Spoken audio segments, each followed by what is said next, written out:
when you see the 5-6 record for Kentucky, you think they had a bad year last year, but they still finished in the middle of the pack in the SEC East. And I think really the record was what it was simply because of the fact that it was an all SEC schedule. If this team had played a normal 12-game schedule, they probably would have, been 7-5 or something like that, maybe 6-6. But this is still a solid program right now, and Mark Stoops has done an excellent job with Kentucky getting the most out of this program. We look ahead to 2021, and will this team be better or worse in 2021? That's what this is all about, and this is one of the tougher ones, really, when you look at Kentucky, because there are a lot of question marks. We start with the offense. Terry Wilson is gone. He transferred out.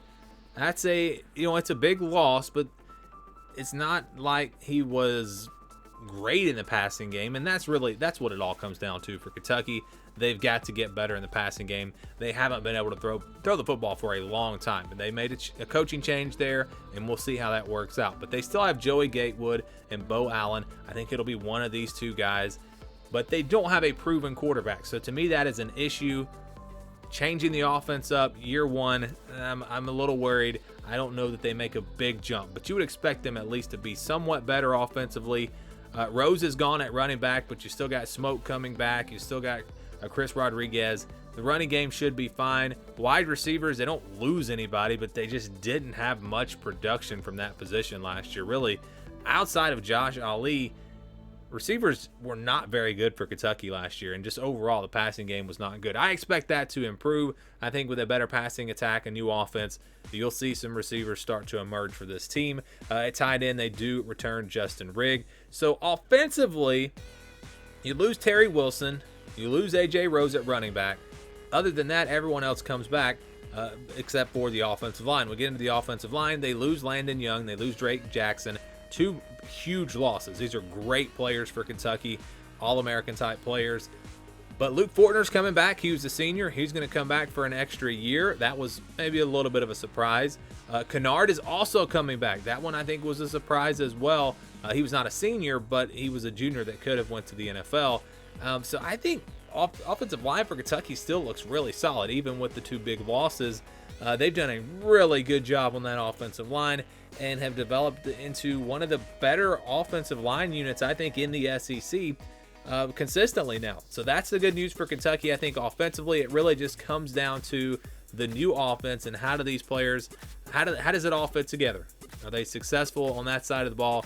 Can they make the changes, quickly, or is it going to take a little bit of time? That's the big question for Kentucky on that side of the ball.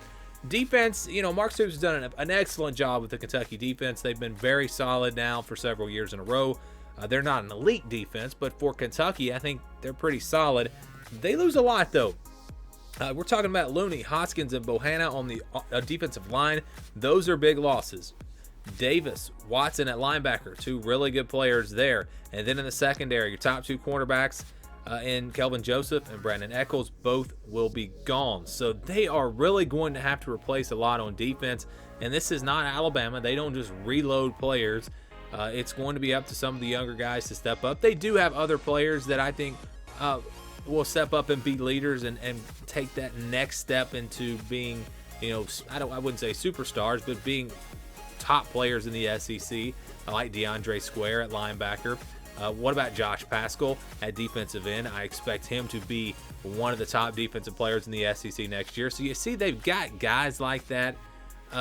It's not like the cupboard is bare, but they're still going to have to replace some really, really good players on defense. So overall, when I look at this Kentucky team, again, it's very hard to figure out right now if this team will be better or worse. I think the defense will take a little bit of a step back. It's hard to imagine them being not being a little bit worse just because of all the great players that they lose. But I think they'll be very similar on defense. I think they'll be solid.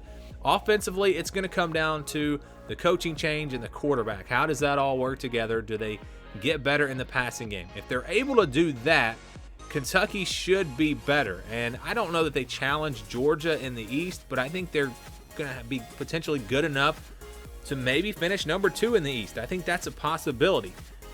But just too many question marks for me. There's too many question marks, too much unknown here with all the changes. It's hard for me to buy in on a team. I think those will pay off in the long run, but in 2021, I don't know that they make that much of a jump.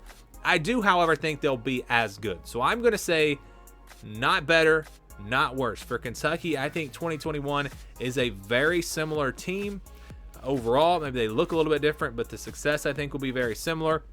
I think it's a team that can get 6 or 7 wins, maybe get to 8-4. That'll be pretty tough, I think.